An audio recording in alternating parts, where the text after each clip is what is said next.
song te wal him tu mi thiang lim Josepha tu dom tak chibai Paris priest le ni tu mi pui zani da ri khom song te kapu chewa mi thiang lim Josephan pathian lan tu ma kan sabai tan lai mai po hian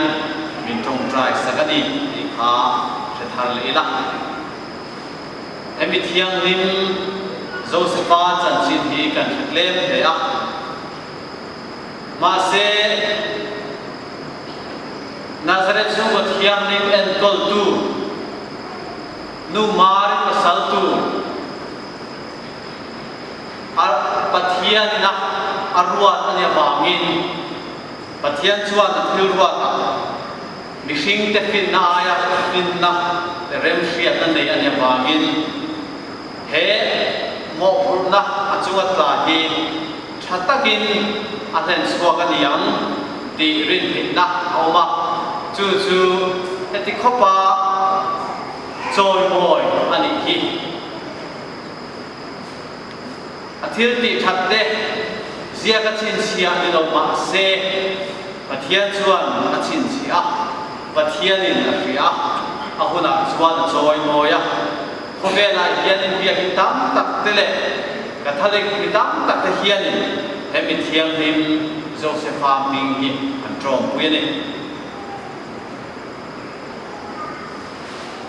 ko rana hian in mi thiang lim Josepha hian oi mo tak achanga dinan thamuang taka kan thi theinan chuan mi thiang lim Josepha tong trai pui na hi kan dir pi ani engwange kan ti chuan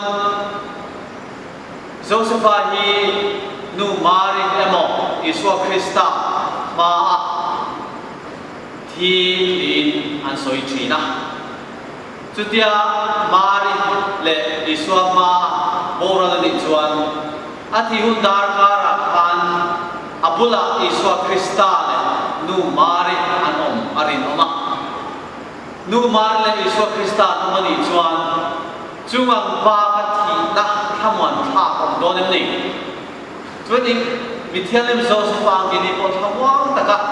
kan bula nu mari oma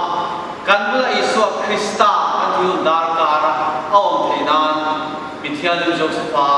trong trai puina kan dil thin ani kan bu do trong trai na po Isu mar le Josepha kan tia amwang ta kan thi thinan a trong trai puina kan dil thin ani voini ai hianin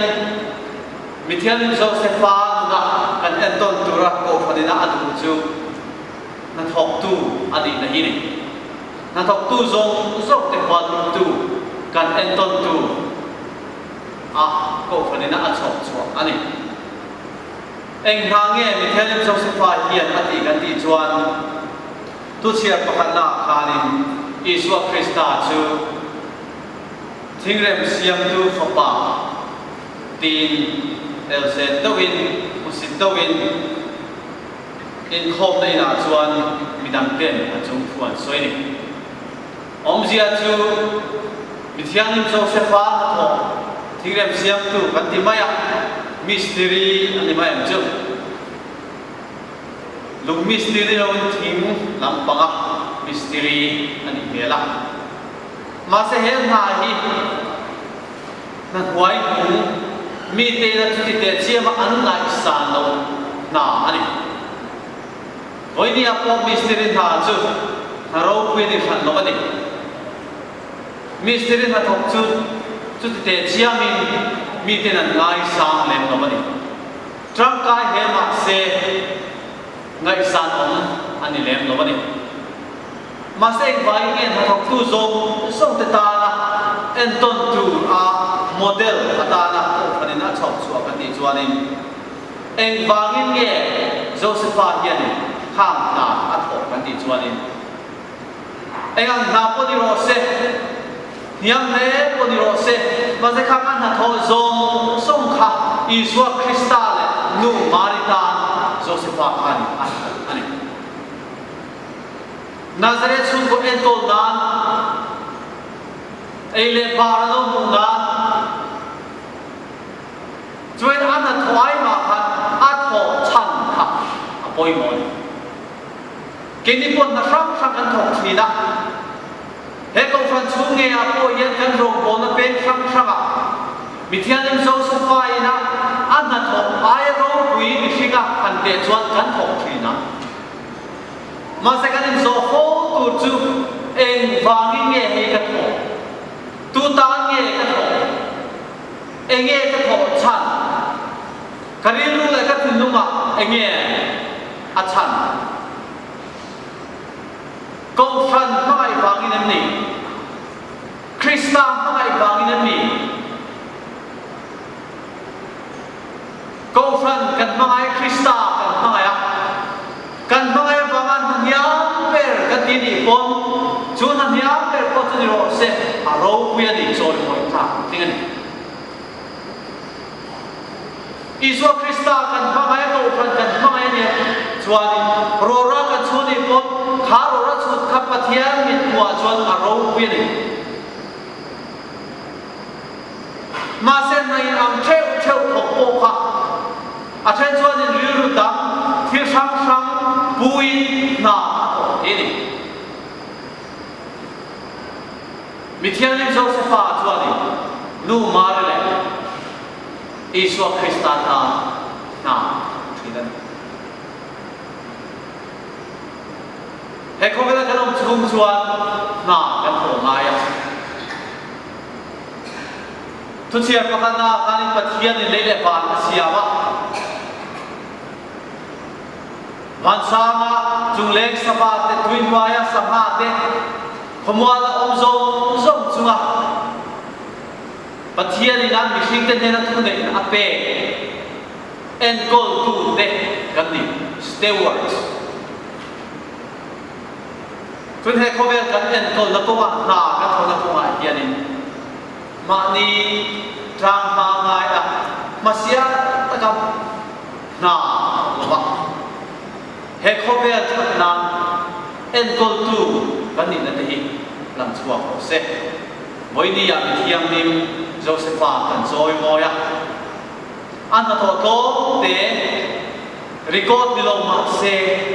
pathian in a joy moya poi ni hian kini pon kan joy moya mithianim Josepha hianin pathian sia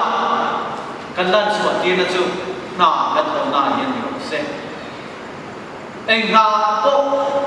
kan tho na hianin pathian mai na wang hian kan na tho te ti sia la ku mithianim benedict chuani work is prayer na tho chu tong try na a chan tir hian wen na kan thoi mo lekha kan zir don ni pon kan zir ma second ni kha in pathian ne la kan thil ti tur kha kan phan anga lan pai lekha kan zir don e mo lan pai na kan thong don nang ma ne itan ni se ti tong try ni han thi ni la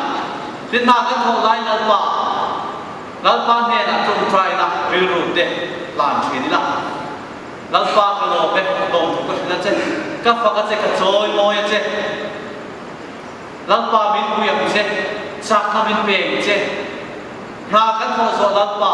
i ro ku na ni ho se ti den ro ku na te an soi la chu te kan ti thei chon kan na tho ni tong try na cham do na ni mithiam lim Josepha tong try ku na so mo ku mithianim Josepha ni izir thi na ku yen ton